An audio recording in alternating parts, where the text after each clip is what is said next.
Bonjour à tous et bienvenue sur la chaîne Congo Design Art TV pour cette partie 3 de conception textile. Pour ceux qui ont suivi la vidéo 1 et la vidéo 2, nous nous sommes arrêtés sur la vidéo 2 sur des affaires de style.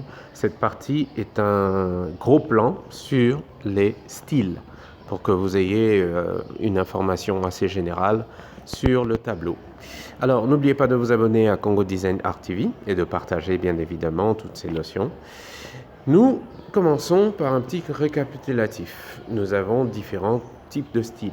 Et quand on parle de style dans la mode, on a des identités bien précises, on a des codes. Ce sont des codes vestimentaires. Donc on dit classique, classique revisité, business, bohème, décontracté, grunge, glamour, bardo, etc., etc. Donc nous allons commencer par quelques-uns d'entre eux pour avoir une aperçu général. Alors là, quels sont d'abord les éléments sur lesquels on permet de, entre guillemets, de classifier les styles, le style? Le premier, c'est le style classique. Les caractéristiques, c'est un style qui repose sur les éléments suivants. 3 éléments. La qualité des matières, donc le textile utilisé, les matières utilisées, parce qu'il n'y a pas que le textile, on peut aussi avoir les peaux. L'affirmation de l'élégance, ça c'est un des points forts du classique, et la sobriété. Le classique est à la fois très simple. Alors, nous avons ici quelques éléments du vestiaire féminin qui reposent sur le côté classique. À votre gauche, vous avez une blouse et une jupe, et vous avez un sac à bandoulière, qui est un sac en cuir, mais vous avez également des chaussures qui sont dites très classiques. À votre droite, vous avez carrément une veste et un élément à col roulé, qui sont accompagnés d'un accessoire et d'une chaussure. Là, on entre vraiment dans le répertoire visuel du style classique, des éléments simples avec une qualité de matière bien précise et une recherche de finesse. Alors, on parle du style classique revisité. Alors, pourquoi est-il revisité? Et on peut également l'appeler le casual. Le classique, avec le répertoire tel qu'il est connu, veste, chemise et pantalon, avec des matières évidemment de qualité, mais à l'élément au sol, nous avons, l'élément à la chaussure, nous avons des tennis. Tennis, sneakers, ou si vous préférez, des baskets. Cette petite touche d'élément qui change l'accessoire nous fait basculer vers un classique revisité. Et le classique revisité est entre le classique et le prochain style que nous allons voir, le casual. Alors, le style casual, c'est un style classique, mais dont les codes ont été arrangés vers le décontracté. Dans le casual, on recherche une certaine confort, un confort, une aisance, mais surtout au niveau de l'agencement des couleurs et des matières. Il y a une partie classique et il y a une partie décontractée. Le classique peut être évidemment dû au type de vêtements. Par exemple, la chemise. La chemise, mais la partie décontractée reste en soi la matière, le jeans. Et dans cette optique, on choisit des coupes décontractées qui n'entravent pas nos mouvements et dans lesquelles on se sent bien. Même chose avec les matières. Nous avons avant tout du coton, du denim, de la maille. Donc le coton, le denim qu'on appelle le jeans pour les matières, dès que vous êtes en jeans, vous êtes dans le casual. Donc il n'y a pas à aller à gauche ou à droite. L'un des matières qui est symbole du casual, c'est le jeans. Ici, nous avons un répertoire assez casual. Donc, vous prenez de gauche à droite. Vous avez sur le premier personnage qui est à gauche, vous avez à l'intérieur, pas une chemise, mais ce qu'on appelle une Lacoste. C'est un des symboles du décontracté. Mais le Lacoste est coloré et dans les mêmes tons colorés que le pantalon. Et donc, classiquement parlant, on ajoute une veste. Et cette veste nous fait revenir dans le répertoire classique, mais avec une touche de décontracté. Et nous voyons ce look peut être décliné. Et dès qu'on arrive au niveau du troisième personnage de votre gauche à droite, nous avons comme chaussures des tennis ou des baskets. Nous sommes dans le casual. Et vous avez le dernier personnage à votre droite qui, lui, a un pantalon dont les rebords ont été repliés. Et c'est aussi un synonyme du casual. Rebords repliés, boots, jeans, chemise ou polo, et il suffit d'enfiler. Et là, on est dans un casual vraiment très, très proche vraiment du sportswear. Alors, on passe au style sportswear. Le sportswear, comme son nom l'indique, c'est un style qui comprend sport à porter, sportswear. Donc, le sport à porter, pas le sport à pratiquer, mais à porter, désigne une mode athlétique conçue à l'origine exclusivement pour la pratique sportive. À partir de la pratique sportive, les gens se sont réappropriés le vêtement pour l'emmener dans la garde-robe. Donc vous verrez qu'il y a des gens qui sont sportuaires. Ça se caractérise par une attitude cool et décontractée. On mise sur des matières confortables. Là, on a le molleton, le jersey, le nylon et le polyester. 4 matières. Dans le sportuaire, nous avons les coupes qui sont oversize. Un oversize, c'est hors la taille. Vous pouvez avoir quelqu'un qui a un pantalon qui est gigantesque en oversize. Ou pour le moulant. Alors, dans ce mouvement, nous avons des vêtements qui sont très caractéristiques. Nous avons le sweatshirt, nous avons le baggy, nous avons la doudoune, nous avons le jogging, nous avons le legging, nous avons les cyclistes, nous avons le crop top et nous avons les brassières. 5 éléments qui font partie de la combinaison du sportswear. Donc, dès que vous portez ces éléments, vous êtes dans le sportswear. Alors, nous avons un autre type caractéristique du sportswear, le pantalon cargo, la veste à capuche et le manteau.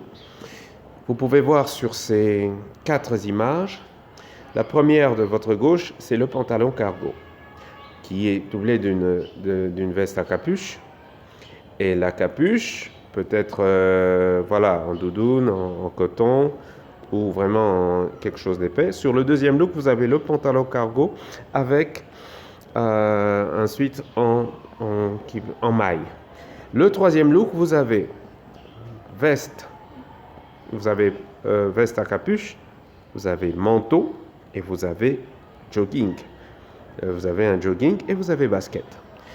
Quatrième, vous pouvez avoir un pantalon très classique qui est doublé d'une veste à capuche et qui a également une veste sans capuche.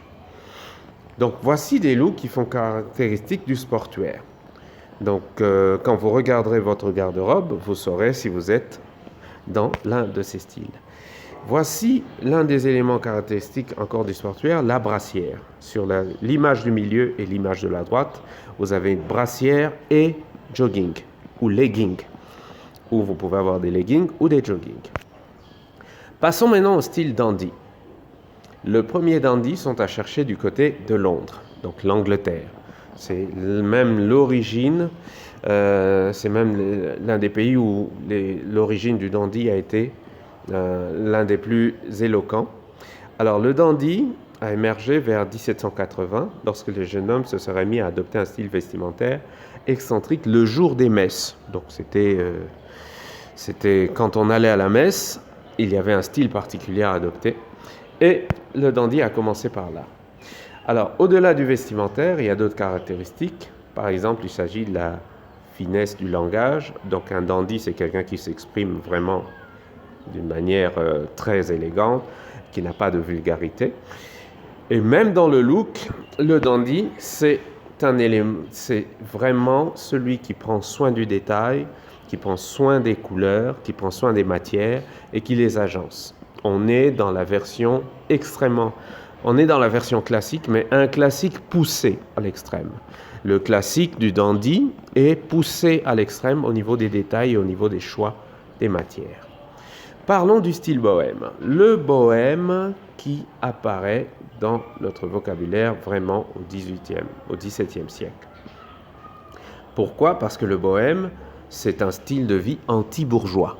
Donc, si on veut aller au contraire du dandy, on prend le bohème.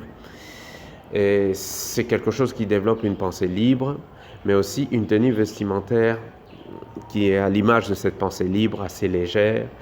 Et donc, le bohème est associé également aux hippies, et ce qu'on appelle les hipsters et les bohos. Ils font partie de la même catégorie. Donc, un hipster, c'est quelqu'un qui a vraiment une barbe, une des grosses barbes vraiment très poussées, qui met en avant l'idée que le côté barbu, associé au style, peut faire partie également du répertoire. Alors, nous continuons avec le bohème. Et là, nous voyons que le bohème, c'est d'abord une ancienne région de la République tchèque qui était associée aux populations qui étaient vagabondes et bien souvent insouciantes. Donc, il y a le style bohème, c'est le style de l'insouciance et de l'aspect vagabond. Donc, quelqu'un qui est bohème prend des pièces fluides, il prend des tissus légers, et il y a des coupes toutes simples. Et dans la gamme des bohèmes, il y a aussi des accessoires qui permettent de reconnaître le bohème, le hippie, le hipster et également le boho. Là, nous avons des exemples de bohème et de hipster. Vous avez l'image de gauche qui vous montre un style vraiment bohème, tout simple, avec un pantalon extrêmement ample, tissu ample également. Là, vous pouvez avoir du lin, aussi un peu de coton. Mais au-dessus, vous avez vraiment des tissus fluides. La chemise est à peine, elle communique la liberté, l'insouciance. Et du côté droit, vous avez ce mélange entre le hipster, parce qu'il y a une coupe, et le côté casual, les bohos, qui se manifestent par le type de jean, les rebords repliés, mais surtout l'accessoire en bas, qui n'est pas une chaussure classique. Et là, nous avons des bretelles. On a ajouté, avec une petite touche d'ironie, une cravate qui est introduite à l'intérieur même de la chemise. Et la chemise a eu des manches retroussées. Passons maintenant au BCBG, le style bon chic, bon genre. L'un des caractéristiques de la mode bon chic, bon genre, c'est les tenues simples et l'apparence prestigieuse. Les BCBG, on a des pièces vraiment qui sont phares, des vêtements qu'on ne peut pas rater. Quand on parle BCBG, on parle du cardigan, on parle des foulards, on parle des écharpes à motifs, des motifs à carreaux. On parle de la robe portefeuille, on parle des pantalons de toile, on parle des pulls et on parle des chemises. Alors avec le temps, on peut aussi ajouter les jeans et le basket.